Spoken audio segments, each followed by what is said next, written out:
The gathering Storm Admiral Kethvar stood on the bridge of his flagship, the Eternal Dominion.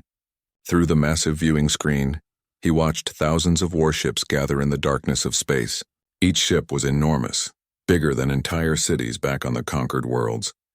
The smallest destroyer was 3 kilometers long.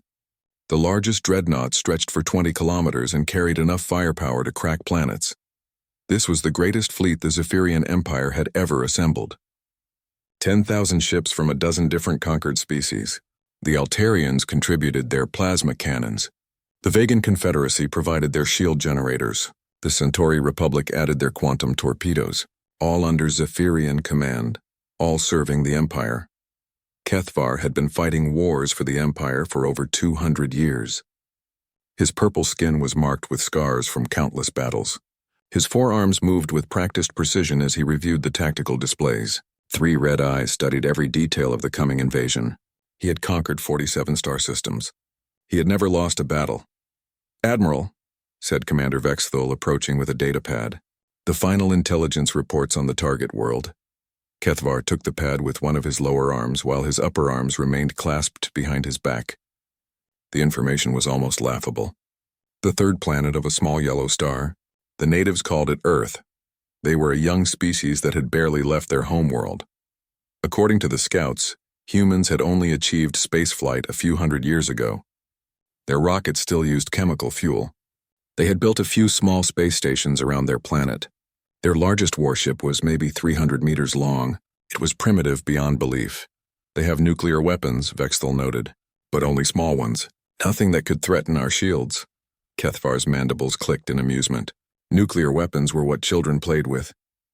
The Empire had moved beyond such crude tools centuries ago.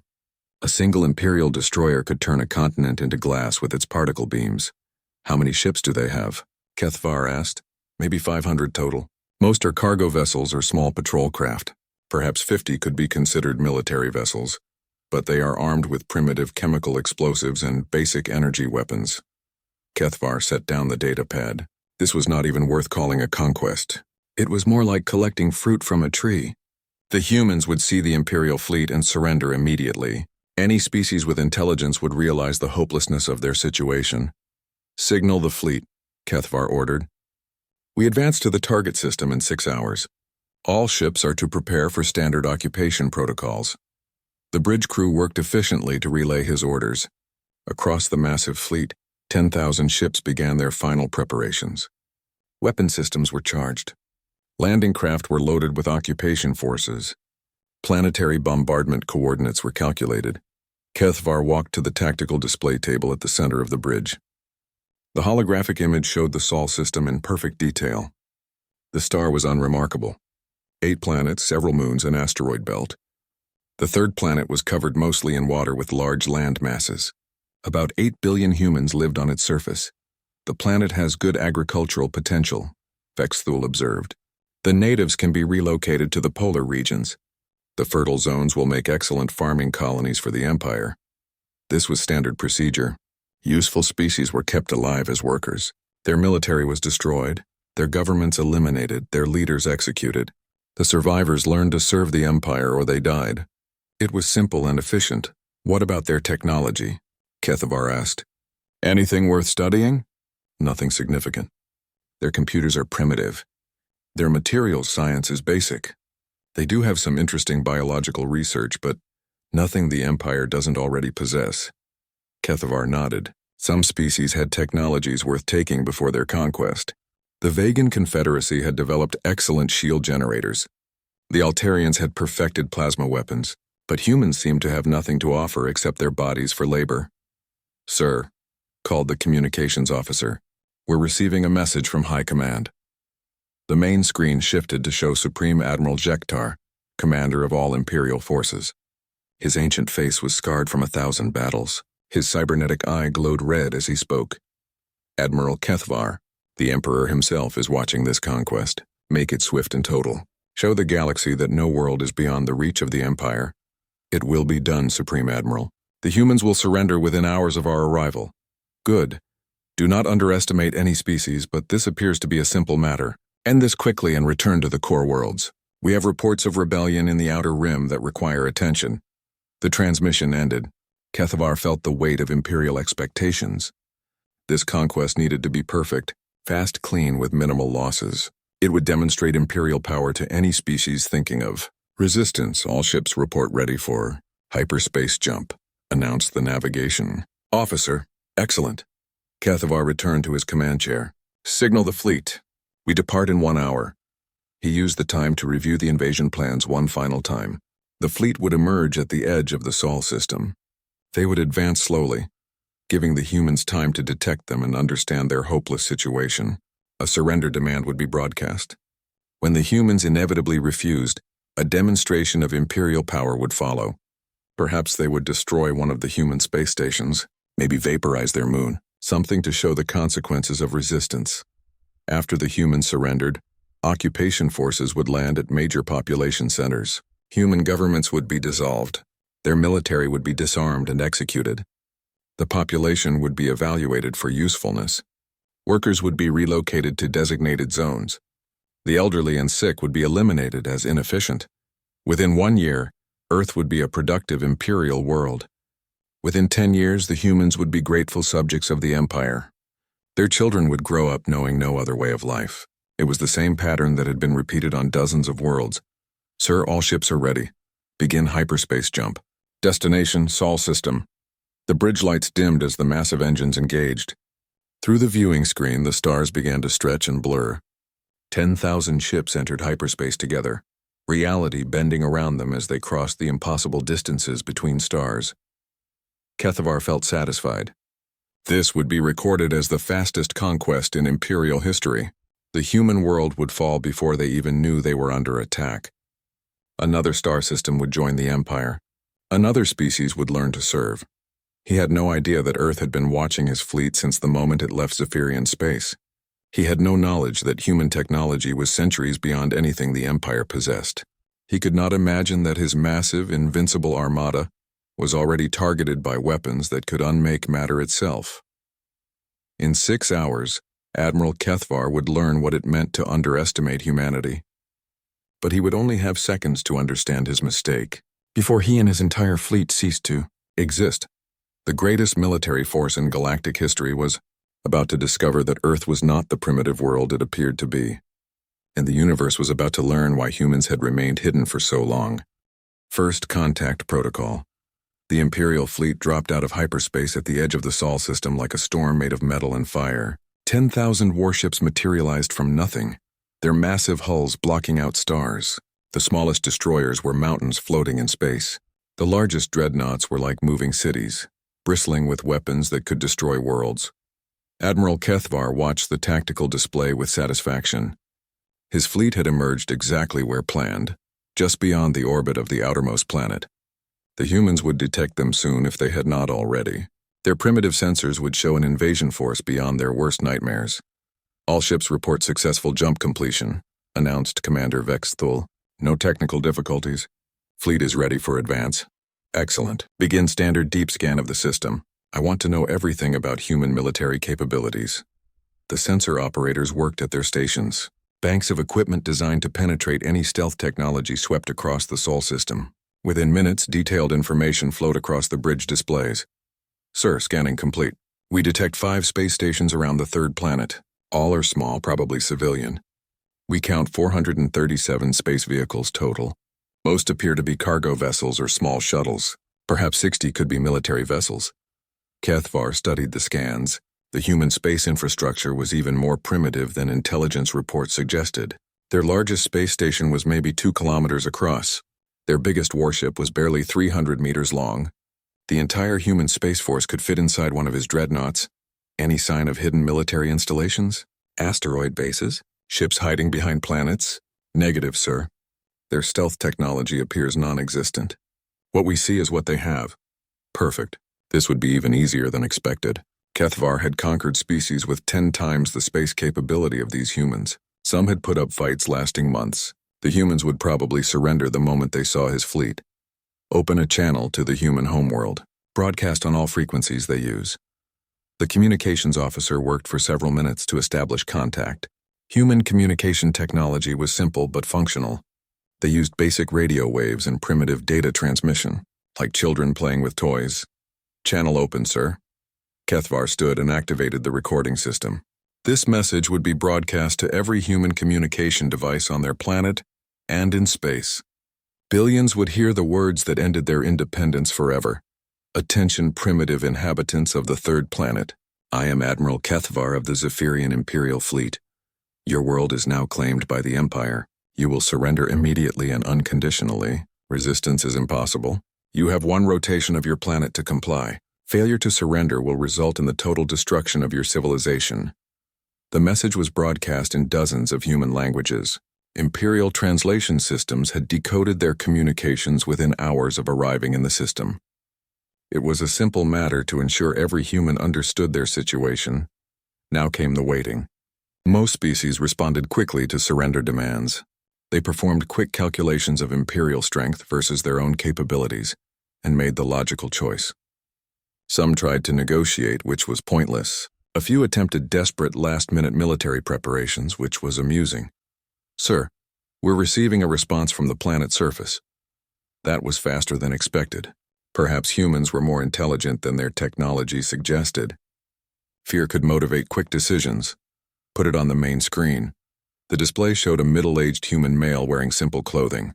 He sat at a basic table in what appeared to be a government building. Behind him hung a flag with symbols Kethvar did not recognize. The human spoke in one of their primary languages with translation appearing as text. Greetings to the visiting vessels. I am Secretary General Chen of the United Nations of Earth. We received your message but would like to clarify your intentions. Are you seeking diplomatic contact with our world? We are prepared to discuss peaceful relations and cultural exchange. Perhaps we could arrange a meeting between our representatives to establish better understanding. Kethvar blinked all three eyes in surprise. The human was responding as if this was a normal diplomatic contact. Did they not understand what they were facing? Could they not count the ships in his fleet? Sir, said Vexthul quietly, perhaps their sensors are too primitive to detect our full strength. That made sense. Human technology was crude enough that they might only detect a fraction of the Imperial fleet. They probably thought this was a small exploration force rather than the largest military armada in galactic history. Open channel again, Kethvar ordered. I will make our situation clearer. The communication system activated. This time Kethvar would ensure the humans understood exactly what they faced. Human Secretary General Chen. This is not a diplomatic mission. This is a military conquest. My fleet contains 10,000 warships. Each ship can destroy your largest cities. Your entire military could not damage even one of our vessels. You have no choice but surrender. Comply immediately or watch your world burn. The transmission ended. Surely now the humans would understand. When primitive species faced overwhelming force, survival instinct took control. They would surrender within hours. Sir, should we begin advancing toward the planet? Not yet. Give them time to comprehend their situation. Fear makes compliance more complete. Hours passed. The Imperial fleet waited at the system's edge while the humans presumably debated their response. Kethvar used the time to review occupation procedures. Landing sites were selected for maximum strategic value. Population centers were mapped for efficient control. Finally, another transmission arrived from the planet's surface. This time it came from a different location. The translation systems identified the source as a place called Geneva. Admiral Kethvar, this is Director Sarah Martinez of the United Nations Security Council. We appreciate your clarification regarding the nature of your visit. However, we maintain our position that diplomatic dialogue remains the best path forward. We invite you to send a representative to Earth for face-to-face discussions. We believe many misunderstandings can be resolved through direct communication. Kethvar's mandibles clicked in frustration. These humans were either incredibly brave or incredibly stupid. They seemed incapable of understanding their helpless position. Sir, suggested Vexthul, perhaps a demonstration would clarify matters. We could destroy one of their space stations. Show them what our weapons can do. Yes, select the largest human space station. Prepare for surgical strike. Make it clean and visible from their planet surface. Target selected, sir. The station they call Alpha 7. It orbits directly above their largest population center. Perfect. The destruction would be seen by billions of humans. After watching their proudest space achievement vaporized in seconds, they would understand the futility of resistance. All ships prepare for advance to inner system. We will move slowly, giving the humans time to track our approach. When we reach optimal firing position, destroy the target station with a single shot. Make it spectacular.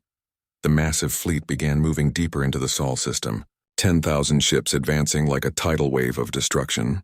Their engines lit up space with brilliant fire. Their weapons charged with enough energy to crack moons. Admiral Kethvar felt confident this demonstration would end human resistance immediately. After seeing Imperial power firsthand, they would beg for mercy. It was always the same pattern: fear, surrender, compliance. He had no idea that every move his fleet made was being tracked by sensors beyond his imagination. He could not know that human technology had been watching galactic civilizations for centuries. He would never realize that Earth's apparent primitiveness was the most sophisticated deception in cosmic history. The Imperial fleet advanced toward Earth, confident in their overwhelming superiority. Behind them, space itself began to change as ancient human systems awakened from their patient slumber. The moment of truth, the Imperial fleet moved through the Sol system like a slow avalanche of death. 10,000 warships advanced in perfect formation, their massive hulls gleaming under the light of the human sun. Admiral Kethvar watched the tactical displays with growing satisfaction as his armada approached the inner planets. "Distance to target planet?" he asked. 2 million kilometers and closing, sir. We should reach optimal firing position in 30 minutes. Perfect timing. The humans would have hours to watch the fleet approach. Their primitive telescopes and basic radar would show them exactly what was coming. Fear would build with every passing moment. By the time the Imperial fleet reached Earth orbit, the humans would be desperate to surrender. Any response from the planet surface? Continued diplomatic requests, sir. They keep asking for meetings and negotiations. No signs of military preparation. Kethvar's three eyes focused on the planet ahead. Earth looked peaceful from space. Blue oceans, white clouds, green and brown continents. Billions of humans lived on that world, going about their daily lives. Soon they would all be subjects of the Empire. Sir, we're detecting increased communication traffic from the planet. They appear to be broadcasting emergency messages to their population. Excellent. Panic will make them more cooperative. The communications officer looked puzzled. Actually, sir, the messages don't seem panicked. They're telling people to continue normal activities. Some kind of public announcement that the situation is being handled through proper channels. Strange. Most species began mass evacuations when faced with Imperial fleets. They moved populations away from major cities, hid their children, prepared for the worst. These humans seemed almost calm. Perhaps they don't understand the size of our fleet, suggested Commander Vexthal. Their sensors might be too primitive to count our ships accurately. No matter. They will understand soon enough. The fleet continued its advance. At this distance, even human eyes could see the approaching warships as bright points of light moving against the starfield. 10,000 suns announcing the end of human independence. Sir, we're now within optimal firing range of the target space station. Kethvar looked at the tactical display. The human space station, designated Alpha 7, hung in orbit above their largest city. It was a simple construction, clearly built for scientific research rather than military defense. Destroying it would demonstrate Imperial power without significant loss of useful infrastructure. All ships halt advance. Prepare for demonstration strike. I want every human on that planet to see what happens next. The massive fleet slowed to a stop. 10,000 ships positioned themselves in Earth orbit like metal gods looking down on mortals. Their weapons charged with energies that could split atoms and melt mountains. Target locked. Main battery charged and ready. Fire. A single beam of coherent energy lanced out from the flagship's primary weapon.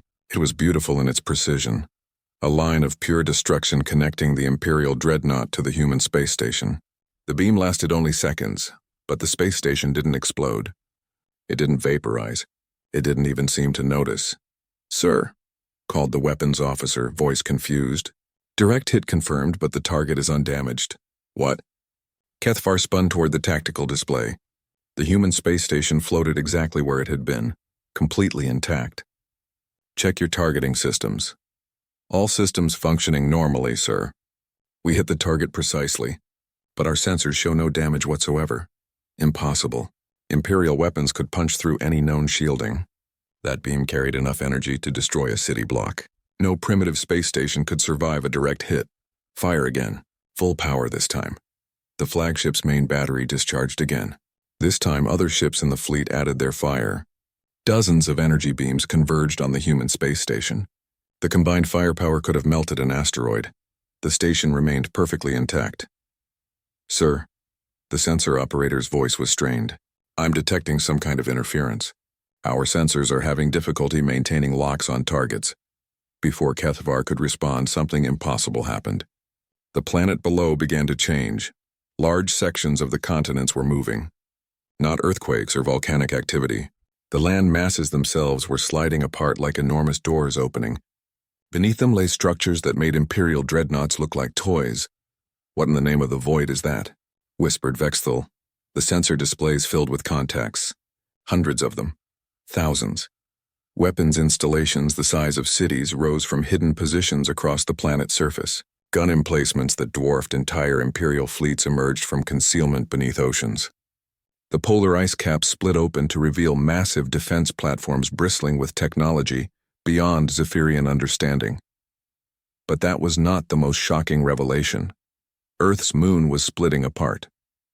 The ancient celestial body cracked down the middle like an egg hatching, but inside was not rock and metal.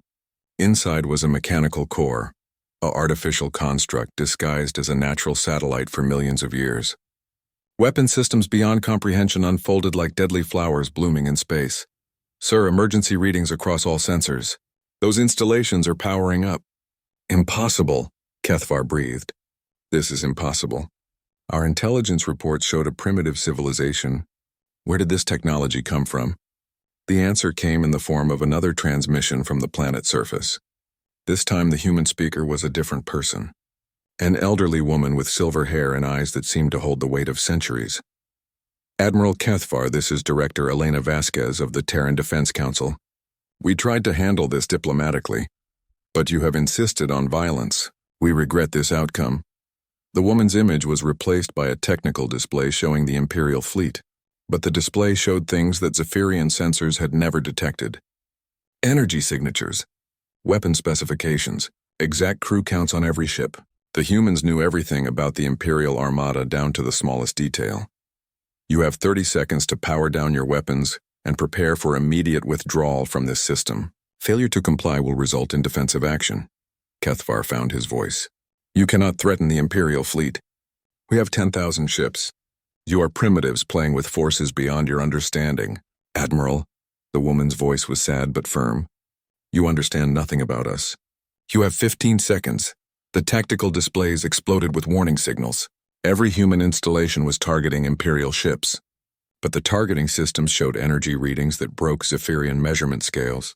The weapons pointing at his fleet operated on principles that Imperial science could not even identify. "Sir, emergency power to engines. We need to retreat immediately." "Belay that order," Kethvar snarled. "No primitive species can threaten the Empire. All ships, open fire. Destroy everything." 10,000 Imperial warships opened fire simultaneously. The combined firepower could have sterilized a planet. Energy beams, plasma bolts, quantum torpedoes, and particle cannons filled space with devastating light. None of it reached the targets. Some kind of barrier surrounded Earth and its installations. Imperial weapons struck the barrier and simply stopped existing. Not reflected or absorbed. The energy just vanished as if it had never been fired at all. "Time's up," said the human woman. The planet's surface lit up like a star. Every weapon installation fired at once. But these were not energy beams or projectile weapons. They were something else entirely. Something that reached out and touched the fabric of reality itself. Admiral Kethvar had exactly 3.7 seconds to understand what was happening to his fleet. The Imperial ships were not being destroyed. They were being unmade. The weapons didn't blast through armor or overwhelm shields. They simply convinced matter to stop existing. The great dreadnought Eternal Dominion began to fade like morning mist. Kethvar watched his own hands become transparent as the human weapons worked their impossible technology. Around him, his bridge crew was dissolving into nothing. His last thought, transmitted across quantum channels to the Imperial core worlds, was a single word: impossible. But the humans were not finished. Their weapons reached out beyond the dying fleet, following hyperspace signatures and quantum entanglement trails across the galaxy itself. every ship that had ever been part of this invasion force, every Imperial base that had supported the operation, every world that had contributed to the Armada. The cleansing was total and instantaneous across hundreds of light years. The cleansing in the span of 3.7 seconds, the greatest military force in galactic history simply ceased to exist. The Imperial fleet did not explode in brilliant fireballs. The massive dreadnoughts did not break apart under overwhelming firepower. The 10,000 warships that had, moments before, dominated Earth's orbital space simply faded away like shadows at dawn. Admiral Kethvar's final transmission reached the Zephyrian core worlds as a quantum echo bouncing across hyperspace. His last word, impossible, arrived at Imperial Command just as his atoms were being gently convinced to forget how to hold together. Supreme Admiral Jektar was reviewing casualty reports from the Outer Rim rebellions when the message arrived. His cybernetic eye flashed as he processed the brief transmission. Then the quantum communication array detected something else. The familiar signatures of Kethvar's entire fleet were vanishing from the galactic navigation network. Communications, Jektar barked. Establish contact with Admiral Kethvar immediately. The communications officer worked frantically at his console. Sir, I can't find any Imperial ships in the Sol system. All fleet transponders show offline. Impossible. Run a full sensor sweep. Check for interference or equipment malfunction. Minutes passed as the most sophisticated detection equipment in the Empire searched for signs of the missing Armada. The results made no sense.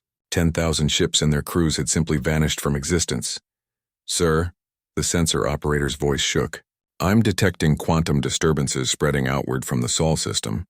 Something is following our hyperspace navigation networks. Before Jektar could respond, alarms began sounding throughout Imperial Command. Not attack warnings, something worse. System failure alerts from military bases across the Empire. Sir, we're losing contact with Outpost Vega 7. Zephyrian 3rd Fleet reports complete loss of communication. The shipyards at Alpha Centauri have gone dark. Military Academy at Rigel is not responding. Jektar watched in growing horror as red lights spread across the tactical display of the Empire. Every installation that had contributed ships or personnel to Kethvar's invasion force was going offline. Not attacked, not destroyed, simply ceasing to exist. The pattern was methodical and terrifying. Whatever had eliminated the invasion fleet was now systematically erasing every trace of Imperial involvement in the operation. Shipyards that had built the vessels, training facilities that had prepared the crews, supply depots that had armed the fleet, research stations that had developed the invasion plans. All of it was vanishing as if it had never existed. Sir, the phenomenon is accelerating. We're losing military installations faster than we can track them. How is this possible? What kind of weapon can reach across interstellar space? The answer came in the form of another transmission from the Sol system. The same elderly human woman appeared on the main screen. Behind her, Earth continued its normal rotation as if nothing had happened. Supreme Admiral Jektar, I am Director Elena Vasquez of the Terran Defense Council. Your invasion force has been neutralized. All Imperial assets involved in planning or supporting this operation have been removed as a security precaution. Jektar found his voice. What have you done? You cannot destroy Imperial property. The Empire will not tolerate this aggression. The human woman's expression remained calm. Admiral, there is no longer an empire. Your military infrastructure is gone.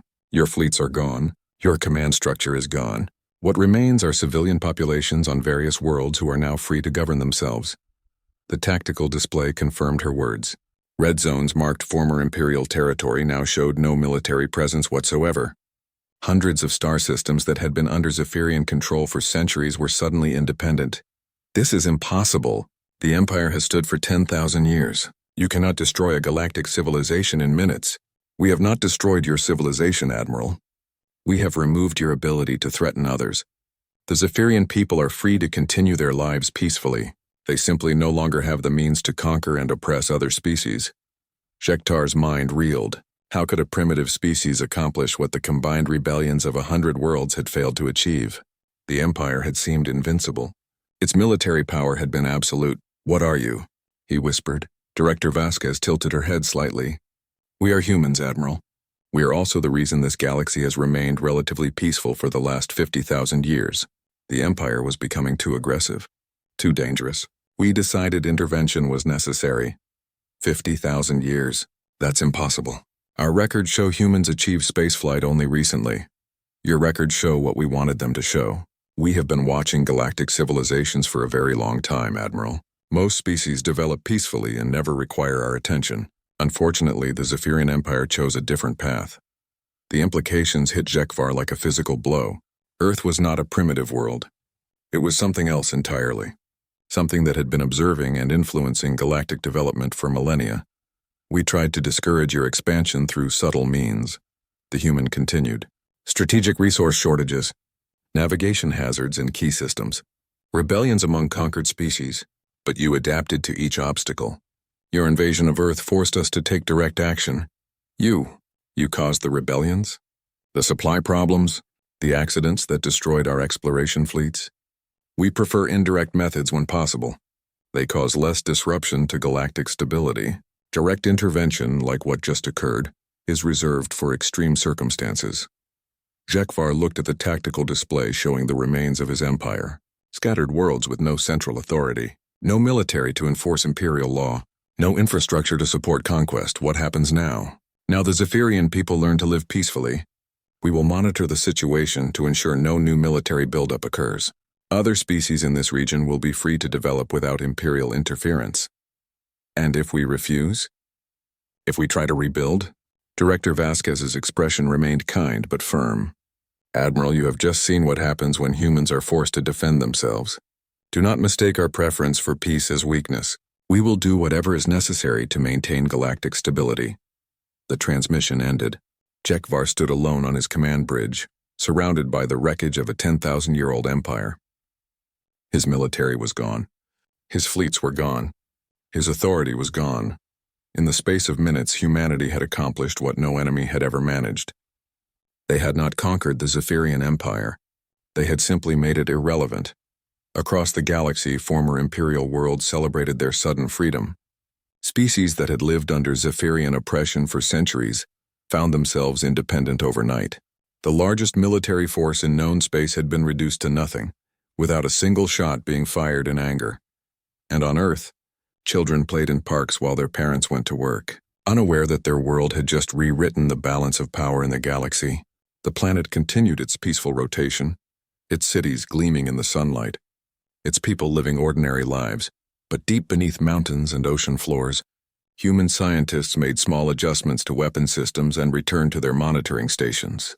After all, the galaxy contained 847 other spacefaring civilizations, and some of them were beginning to ask uncomfortable questions about what had happened to the Zephyrian Empire. The new reality, 6 months after the Zephyrian Empire ceased to exist, the galaxy had settled into a new pattern of peace and confusion. The Altarian Republic held an emergency session of their parliament to discuss the sudden silence from their former imperial overlords. Ambassador Kretal stood before the assembly, her blue skin pale with worry as she delivered her report. Fellow representatives, our deep space monitoring stations confirm what we feared. The entire Zephyrian military infrastructure has vanished. No ships, no bases, no communication from their core worlds. Murmurs of disbelief filled the chamber. The Altarians had been conquered by the Empire 300 years ago. They had learned to live under Zephyrian rule, paying tribute and providing soldiers for imperial fleets. The idea that their oppressors could simply disappear was impossible to accept. What about the invasion fleet that was sent to Sol 3? Asked Representative Velnax. 10,000 ships cannot simply vanish. According to our long-range sensors, the fleet reached the human homeworld and then stopped transmitting. No wreckage, no survivors, no explanation. Perhaps the humans have some kind of weapon technology, something that could destroy an imperial fleet. Kretal shook her head. Our intelligence on the humans suggested they were primitive. Basic chemical rockets, simple space stations. Their largest warship was smaller than our civilian cargo vessels. Then how do we explain the destruction of an empire that had conquered half the galaxy? No one had an answer. The Altarians, like dozens of other former imperial subjects, found themselves free but bewildered. Their oppressors had not been defeated in battle. They had not surrendered. They had simply stopped existing. On the former imperial core world of Zephyria Prime, the surviving civilian population struggled to understand their new reality. Former Imperial engineer Hexmore worked in the ruins of what had been the greatest shipyard in the galaxy. Every military vessel had vanished overnight.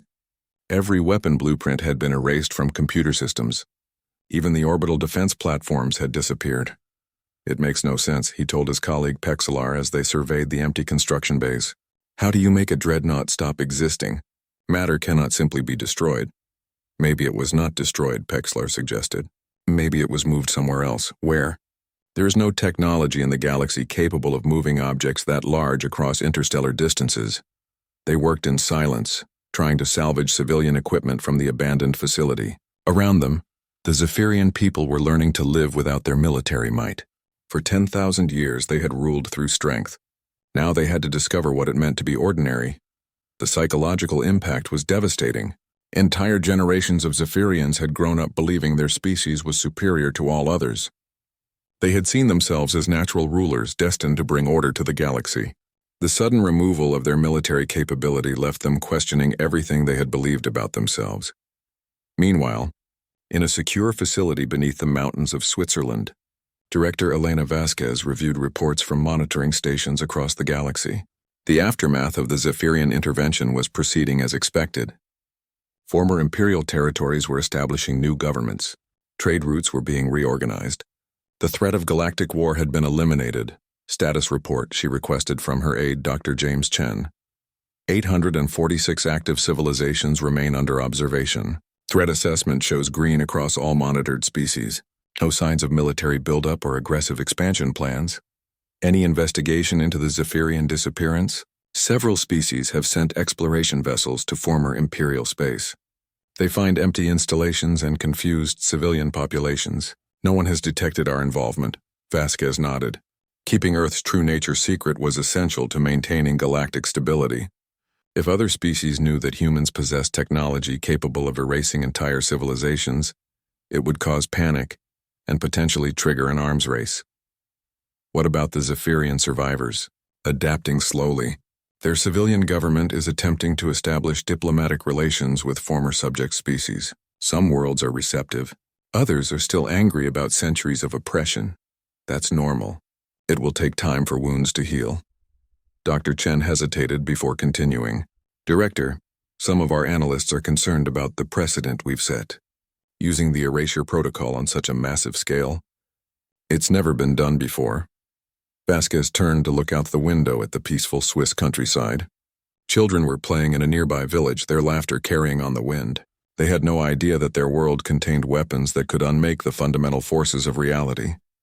The Zephyrian Empire was becoming too dangerous, she said quietly. Their expansion rate was accelerating. Their military technology was improving. If we had waited another century, they might have developed weapons capable of threatening other major civilizations. But complete erasure of their military capability was necessary. We tried subtle intervention for 300 years, encouraging rebellions, causing supply shortages, creating navigation hazards. Nothing worked. The Empire adapted to every obstacle we placed in their path. She moved to her desk and activated a holographic display showing the galaxy. Green dots marked peaceful civilizations. Yellow dots showed species with minor aggressive tendencies. Red dots indicated potential threats. For the first time in 50 years, there were no red dots on the map. This is what we exist to protect, Dr. Chen. Galactic peace. The right of species to develop without fear of conquest or oppression. Sometimes protecting that peace requires difficult decisions. I understand, Director. It's just the scale of what we did. An entire civilization's military might erased in seconds. The Zephyrians still exist. Their people are still alive. Their culture continues. They simply no longer have the ability to threaten others. In time, they may even thank us for freeing them from the burden of maintaining an empire. The conversation was interrupted by an alert from the monitoring station. Dr. Chen checked his tablet and frowned. What is it? Vasquez asked.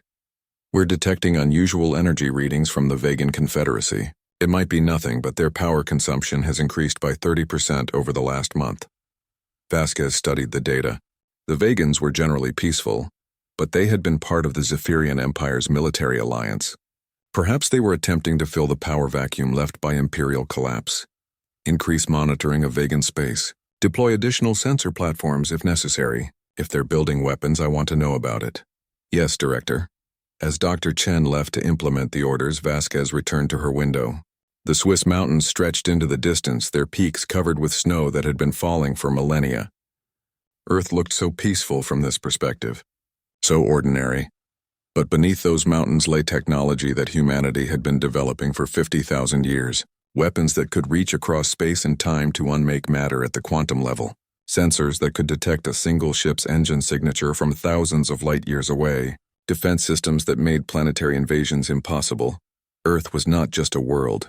It was a fortress, a monitoring station, a guarantor of galactic peace. The surface population lived their normal lives unaware of their planet's true purpose. They went to work, raised families, wrote poetry, and played games. They argued about politics and fell in love and worried about their taxes. They were beautifully, perfectly human, and they were the most dangerous species in the galaxy. Vasquez's communication device chimed with an incoming message. The caller ID showed it was from the Public Relations Department. Yes? Director, we're getting questions from the international media about unusual aurora activity last week. How should we respond? Standard protocol. Solar storm activity. Perfectly normal. No cause for concern. Understood. The aurora activity had actually been caused by the charging cycles of the lunar defense platforms, but the public didn't need to know that Earth's moon was an artificial construct disguised as a natural satellite. They didn't need to know that their planet's magnetic field was artificially enhanced to hide massive energy signatures.